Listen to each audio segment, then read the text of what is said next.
ඔන්න මම ඔයාලට අද කියා දෙන්න යන්නේ මේ නම්බර් ප්ලේට්ස් එකේ පිටිපස්සේ එනවනේ ස්ටිකර්යක්. මෙන්න මේක මොකක්ද? ඉතින් කස්ටමර් අපිට කෝල් කරලා කිව්වා අර කලින් ගෙනිච්ච බයික් කියලා මේක මොකක්ද කියලා. මේ නම්බර් ප්ලේට් ස්ටිකර් එක. මේක ඔයාලා මේක දැකලා නැත්නම් මේක තමයි අලුතෙන් එන ස්ටිකර් තමයි මේක. පරණ එක තමයි වෙන මේක තමයි ස්ටිකර්. බලන්නකෝ මේ ස්ටිකර්. මේක පරණ ඕනම වාහනයක ඔයාලා දැකලා තියෙනවා. දැන් වාහනවල නම් මේක වීදුරුවේ ත්‍රී වීලර් නම් වීදුරුවේ අනිවාර්යෙන් අලවලා තියෙනවා. මේ ස්ටිකර්. දැන් ඉතින් බයිසිකල් එකේ එන ස්ටිකර් එකේ ඉතින් ඔයාලට අලවන්න තැනක් නැහැ. මේක ගෙදර කොහේ හරි දානවා. මේක අවශ්‍ය වෙන්නේ දැන් නම් ඉතින් අවශ්‍ය වෙන්නේ නැහැ මේ මොකෝ නම්බර් ප්ලේට් එක SP WP CP එහෙම සඳහන් වෙච්ච නැති හින්දා. දැන් පරණ බයික් එකක් ඔයාලා බයික් එකක් හරි ඕනම වාහනයක් ගද්දි හිතන්නකෝ දැන් WP තියෙන වාහනයක් කියන්නකෝ. WP තියෙන වාහනයක නම්බර් ප්ලේට් තියෙන WP. ඉතින් ඔයා මේක ගේනවා දැන් ගාල්ලට ගේනවා. ඒක ගාලෙවිලා SP වලින් තමයි නම්බර් ප්ලේට් කියන්නේ. ඉතින් ඔයා දැන් නම්බර් ප්ලේට් මාරු කරනවනේ.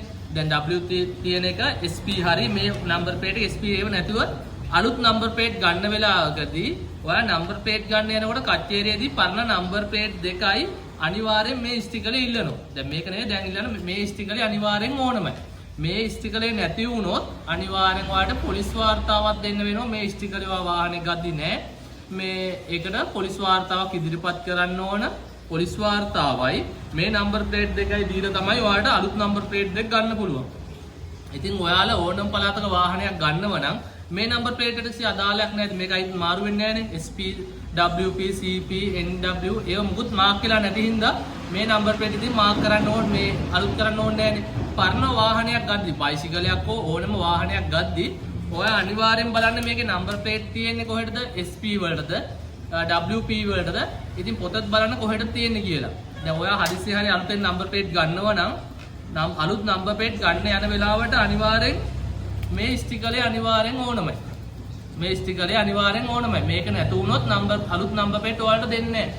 මේක අනිවාර්යෙන් යනවා. මේක නැතු වුණොත් ඔයා පොලිසිය ඇන්ට්‍රියක් දාලා ඇන්ට්‍රි කොපියක් අරන් ගිහිල්ලා තමයි මේ ටික ගන්න පුළුවන්.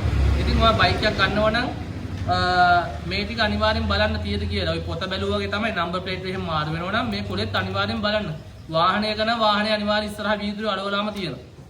බයිසිකල් නම් මේව අලවන්නේ නැහැ. මේ දාපු තැනක නැහැ. ඉතින් කොහේ හරි දානවා. ඉතින් අලවන්තරක් නැහැනේ. ඉතින් මේක එන්නේ අලුතෙන් වාහනයක් එනවා නම්බර් ප්ලේට් එක පිටිපස්සේ මෙන්න මේ වගේ තමයි අලවල එන්නේ. මේ වගේ තමයි අලවල එන්නේ. ඉතින් මතක ඇතුව ඒ දේ ඔයා බලලා ගන්න කියලා මම ඔයාලට කියන්නේ. ඉතින් බ්‍රෑන්ඩ් නිව් බයිසිකලයක් ගන්නවා නම් වාසනා මෝටර්ස් අපේ ගාඩේ එන බ්‍රෑන්ඩ් නිව් බජාජ් චතුර්පැදි ඕනම බයිසිකලයක් තියෙනවා. ඉතින් රෙජිස්ටර් බයිසිකලයක් ගන්නවා නම් අපේ ගාඩේ මාරුවට එන බයිසිකල් තියෙනවා. ඉතින් ඒව අපි කිසිම ලාභයක් ඇතුව නෙවෙයි විකුණන්නේ. ඉතින් අපේ පේජ් එකක් තියෙනවා. මම මේ පේජ් එක උඩින් දාන්නම්. පේජ් එක ෆලෝ